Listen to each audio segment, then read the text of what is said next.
అతను గెలిచారు, అదే మాకు ఆనందం. ఎందుకంటే ఒకప్పుడు పవన్ కళ్యాణ్ అసెంబ్లీలో కూడా రానివ్వమని చెప్పేసి అన్నారు. ఇప్పుడు తన్నుకొని వెళ్ళారు కదా, అసెంబ్లీ గేట్ తన్నుకొని వెళ్ళారు కదా. తాకడానికి కూడా వీల్లేదన్నారు. ఇప్పుడు అడిగెట్టు చూపించాడు అన్నయ్య. అన్న అంటే ఏటో నిరూపించాడు కదా. పక్క ఏం లేదు, అన్నని ఎవరు దాటుకుని వెళ్ళారు. ఎవరు ఏమన్నారో వాళ్ళే పోయారు ఇంటికి. అంటే ఏంటంటే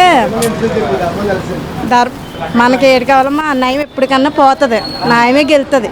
అతను అందరూ న్యాయం ఉంది, గెలిచింది. ప్రజలు కూడా ఎన్ని ఊర్ల నుంచి ఉన్నాడు అతను, 21 ఊరు కూడా గెలిపించి చూపించారు.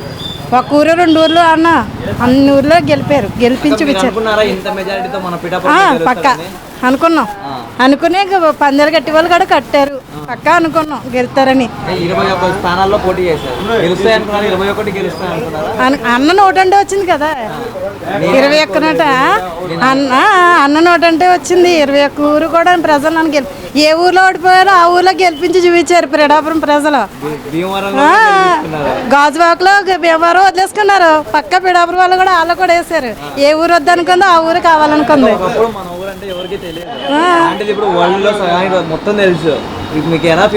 ఏం ఫీల్ అవుతాయి, ఎక్కడికే వెళ్ళిపోయింది పిఠాపురం. ఇక్కడ పుట్టినందుకు ఇప్పుడు మాకు చాలా పుట్టి పెరుగు.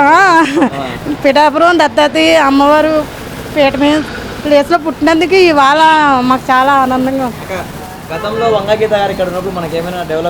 ఆవిడ ఏటన్నది అన్నది నాకు ఏం లేదమ్మా. ప్రజలు ఎవరు కూడా ఆవిడ చాలా దారుణంగా చేశారు కదా. ఆవిడ చేసింది ఏముంది, చేస్తే ఆవిడ కనీసం వచ్చింది కదా. అందరూ కూడా వద్దు వద్దని గెంటేశారు. అన్న గెలుపు ఓట్లు వేసినప్పుడు తెలిసిపోయింది. పక్క ఓపెన్గా చెప్పేసాం అన్నని. జనసేన అనుకుని కూడా ఓట్లు కూడా వేసాం కదా మేమందరం. ఒక్క మాటలో చెప్పాలంటే పవన్ కళ్యాణ్ గారి గురించి ఏముందని ఏముంది, ఇంట్లో మా సొంత తోడబుట్టిన అన్ని ఎలాగో అతను మాకు అంతకంటే ఎక్కువ. అన్న వచ్చాడు, మాకు కష్టాలు తీరుతాయి అనుకుంటున్నాం. మా పిల్లల భవిష్యత్తులు బాగుండాలి, చదువులు బాగుండాలి, వాళ్ళు ఎక్కడికి వెళ్ళినా క్షేమంగా వెళ్ళి రావాలి. ఎందుకంటే మేము తల్లిగా ఏం కోరుకోలేం, కల్పించాం. మా బిడ్డలు కూడా అతనికైనా కావాలని ఓట్లు పెట్టుకుంది మా పెద్ద పాప. అతని కోసమే పిల్లలు కూడా ఓట్లు పెట్టుకున్నారు. అంతా అనుకున్నట్టుగా జరిగింది. తర్వాత మేము అనుకున్న కోరికలు తీర్చినందుకు దేవుడు మొక్కులు తీర్చుకుంటాం మా పని.